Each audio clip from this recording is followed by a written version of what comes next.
के अंधेरे में एक छोटे से गांव में हर कोने को हंसी का सागर महसूस होता था। वहां के बच्चे गुलाब, राजू, पूनम, सोनू और छोटू सभी मिलकर गांव को हंसी और मनोरंजन से भरपूर बना रहे थे। गुलाब, जो हमेशा हंसती रहती थी, गांव के लोगों को मुस्कान में भिगो देती थी। उसकी बातें और हंसी भरी शरारतें बच्चों को मनोरंजन से भरपूर कहानियों में बदल जाती थीं। राजू, जो बच्चों का आलसी दोस्त था, उसकी आलसीगिरी गांव को हंसी के मैदान में ले जाती थी। उसकी नाटकीय भूमिकाएं बच्चों को हंसी में डाल देती थीं और गांव की रोचकता में चार चांद लगा देती थीं।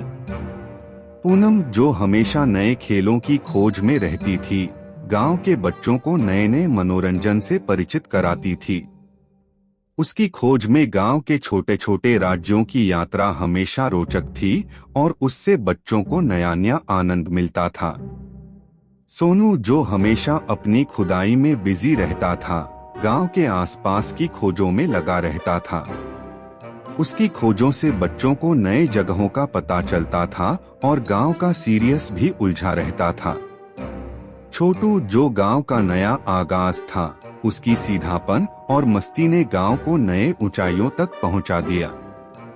उसकी नवाचारी बातें और क्रियाएं बच्चों को हंसी के साथ सीख भी देती थीं। गांव में एक दिन एक बड़ा मेला हुआ, जिसमें गुलाब, राजू, पूनम, सोनू और छोटू ने मिलकर गांव वालों को हंसी और मनोरंजन के लिए एक अद्भुत नाटक प्रस्तुत किया। उनकी प्रस्तुति ने सभी को दिल से हंसी में डाल दिया और गांव को एक नया आंदोलन मिला, हंसी का हरियाणा। इस आंदोलन का उद्देश्य था गांव के लोगों को हंसने की महत्वपूर्णता सिखाना और उन्हें जीवन की हर मुश्किल को हंसी में बदलने की प्रेरणा देना।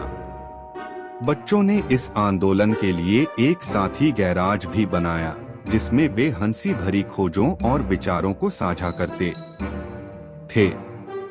गांव वाले ने इस नाटकीय आंदोलन को देखकर हंसी का महत्व समझा और गुलाब, राजू, पूनम, सोनू और छोटू को गांव के मनोरंजन के स्तंभ मान लिया।